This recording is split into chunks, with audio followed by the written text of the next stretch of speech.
Jonathan, we saw the polls that showed an extraordinarily close race in 2 states. And of course, YouGov has always been, that's been the range. YouGov has always had a much closer race than the other polls have.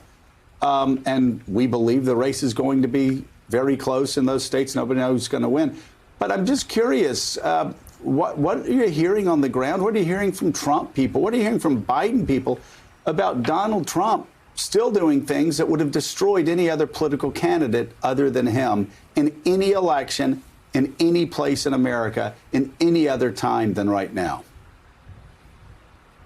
Let's start again by underscoring the reckless rhetoric there in Michigan against a governor who indeed was fortunate to not fall victim to what was a very dangerous kidnapping plot. And yes, as we know, the president has been gathering thousands of people in states across the country, very few in masks, no social distancing at these campaign rallies. And there's probably no state right now that's a greater hotspot than Wisconsin. Both campaigns acknowledge this race is close, that there's a sense that, yes, Joe Biden is winning because he's up in more of these battleground states, but these leads in most places aren't insurmountable.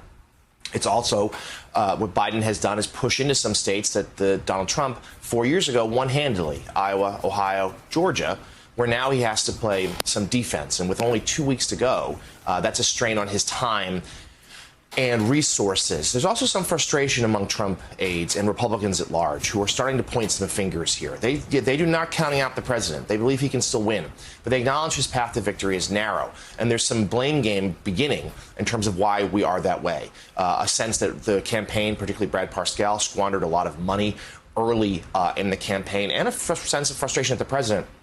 And I wrote about this morning for the Associated Press, who can't seem to move past 2016. And the clips we played at the top of this block show that he is someone who is still sort of talking to a smaller and smaller portion of the electorate. Stories that are magnified, that Fox News viewers know by heart, but don't resonate elsewhere. The lock him up chants. Again, trying to use stolen emails, much like he did in 2016, for his political benefit, this time with Hunter Biden, trying to weaponize those, a very dubious matter, of trying to magnify rather small characters in the 2016 Mueller probe. He spent the other night in Iowa going on about Bruce Orr, a long forgotten, for the most part, Department of Justice aide that very few outside the extreme right even know who he is. And every moment he's spending doing that is a moment he's missing trying to hammer home what is supposed to be his closing argument about the economy, about saying that he had built it once, he can do it again, pointing to a Gallup poll that was out last week that said that 56% of Americans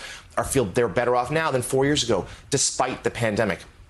Aides are trying to get him to focus. 4 years ago, in the closing stretch of the campaign, he managed, for him, to show some discipline. But so far, he's not able to now. And they recognize their map is shrinking. Yes, he was in the upper Midwest over the weekend, but both Michigan and Wisconsin are uphill climbs. Right now, the Trump campaign, as we've written, they feel like their best and maybe only path forward is to try to win the Sun Belt states, Florida, Arizona, North Carolina, hang on to Georgia. All of those states are close.